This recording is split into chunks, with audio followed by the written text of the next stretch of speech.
Canada में, UK में और यूएसए में जो एज़ कम्पेयर टू तीनों में सबसे आसान है जिसका स्टडी वीज़ा का प्रोसेस, सबसे सस्ता है जिसका स्टडी वीज़ा का प्रोसेस, सबसे जो है ना शॉर्ट टर्म में होने वाला है वो यूएसए का है। और आपने सिर्फ और सिर्फ अपनी इंग्लिश पे फोकस करना है, ना आपको आइल्स की ज़रूरत है, ना आपको पीटी की ज़रूरत है। मैंने भी इंग्लैंड के लिए बड़ी कोशिश की थी, ऑफर लेटर वगैरह सब कुछ आ गया था, वीज़ा वगैरह भी अप्लाई कर लिया था, लेकिन अनफॉर्चुनेट मैं नहीं गया वहाँ पर, मेरा वीज़ा रिजेक्ट नहीं हुआ। लेकिन वहाँ पर तो जॉब इतनी आसानी से मिलती नहीं है, ठीक है। जो वहाँ पर परमानेंट है उनको जॉब नहीं मिलती, तो फिर जो ऐसे स्टूडेंट जाते हैं फिर वो कैश पे काम करते हैं, ठीक है। अस्सलाम वालेकुम।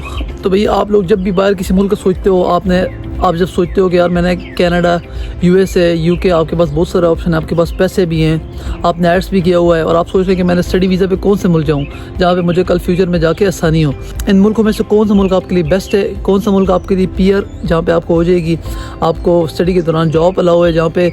और जैसा कि आपको पता है यूएसए, ठीक है, जहाँ पे स्टडी के बाद बहुत सारी यूनिवर्सिटीज़ में आपको वर्क परमिट नहीं मिलता। कनाडा में आपको वर्क परमिट मिलता है, लेकिन कनाडा भी अभी प्लान कर रहा है कि स्टडी वीज़ा वालों को आफ्टर स्टडी के वर्क परमिट नहीं देना। और कनाडा अभी तक दे रहा था पीआर पिछले कई सालों से, जब से लोग स्टडी पे आ रहे थे। यहाँ पे बैचलर्स वालों को, मास्टर्स वालों को, हर जो भी स्टडी पे आता है उसको वर्क परमिट मिलता था, ठीक है, post graduate work permit. UK में भी मिलता है, यूके ने कुछ टाइम के लिए बंद किया था, अभी दोबारा ओपन कर दिया है। लेकिन कनाडा अभी सोच रहा है, और कनाडा ने अभी ये प्लान बनाया कि जो बैचलर्स करने हैं या पाकिस्तान से या इंडिया से एफए करके आएंगे, एफएससी, ठीक है, आफ्टर इंटर, तो उनको यहाँ पे वर्क परमिट नहीं मिलेगा, ठीक है। अगर मिलेगा तो स्पेसिफिक फील्ड में मिलेगा। कौन सी फील्ड है? मेडिकल की फील्ड है, कंस्ट्रक्शन की फील्ड है, आईटी की फील्ड है, कंप्यूटर साइंस की जितनी भी फील्ड है, इन सब में मिलेगा। इसके अलावा मीडिया में अगर आगे आप आ जाओ, बिज़नेस में आपको नहीं मिलेगा, ठीक है। और ये भी कनाडा अनाउंस अभी नहीं किया, लेकिन अनाउंस करने वाला है, ठीक है। और यूएसए में ऐसा है कि यूएसए में आपको स्टडी पे वर्क परमिट नहीं मिलता, बहुत सारी यूनिवर्सिटी में आपको वर्क परमिट नहीं मिलता, कुछ में मिलता है, ठीक है। उस पर भी डिटेल से बात करेंगे।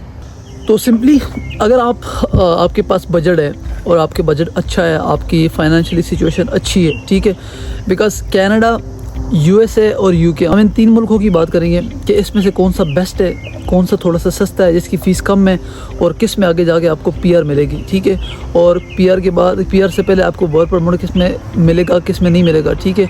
और स्टडी के दौरान जो सबसे बड़ा मसला होता है कि आपने काम करना होता है, आपने अपनी फ़ीसें निकालनी होती हैं, तो कौन से मुल्क में आप फ़ीस अपनी निकाल सकते हो, ठीक है।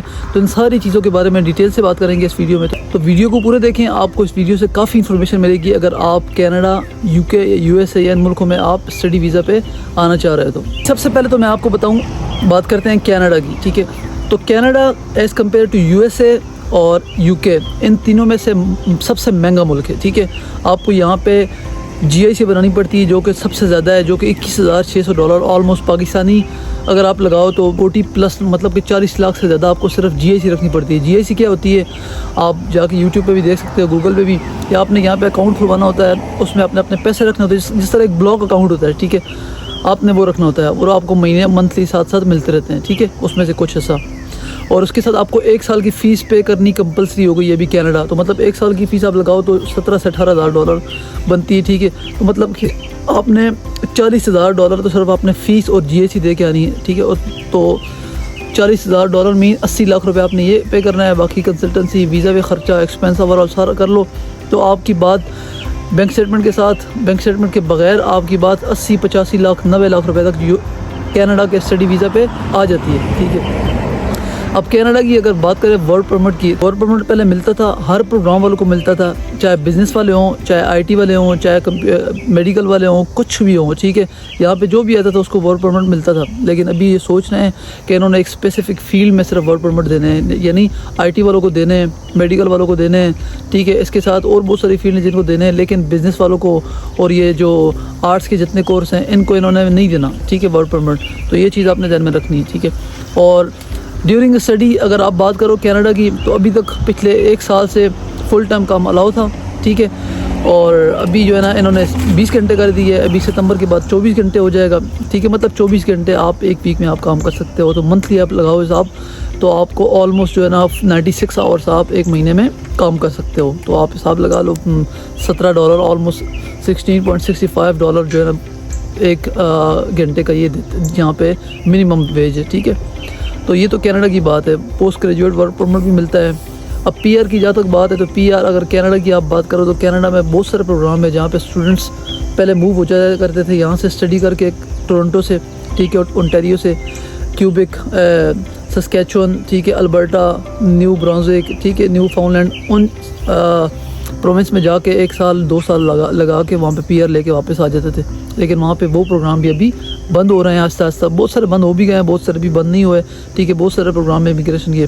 लेकिन फिर भी अगर आप as compare to other countries बोलो तो कनाडा में पीआर लेना बाकी मुल्कों से फिर भी थोड़ा सा जो है ना आसान है। बात करते हैं यूके की, यानी इंग्लैंड। बहुत सारे लोग स्टडी वीज़ा का प्लान बनाते हैं और बहुत सारे लोगों को ख्वाब होता है, ठीक है।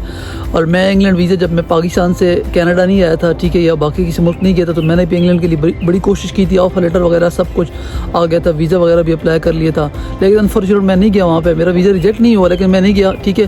तो फिर मैं इंग्लैंड गया, फिर मैं 2 दफ़ा वहाँ पे रह के आया, ठीक है। मैंने फिर वहाँ पे हालात देखे, तो वो जो मैंने देखे, मैंने आपको वही ज़ुबानी कलामी बताता हूँ कि अगर आपने इंग्लैंड जाना है, ठीक है, और आपने अगर पूरी सेमेस्टर की एक साल की फ़ीस आपने अगर पे करके जानी है, मतलब कि 2 सेमेस्टर की फ़ीस आप अगर पे करके जाओ, ठीक है, पाकिस्तान से, जो कि 1 सेमेस्टर की फ़ीस वहाँ पे 9,000 से 10,000 पाउंड होती है, ठीक है। तो आप अगर 2 सेमेस्टर की फ़ीस पे करके जाओ, ठीक है, पाकिस्तान से, तो फिर तो आप सोच सकते हो कि आप तीसरे सेमेस्टर की आप फ़ीस पे कर लेते हो, ठीक है, वहाँ पे कमा के थोड़ा बहुत, ठीक है।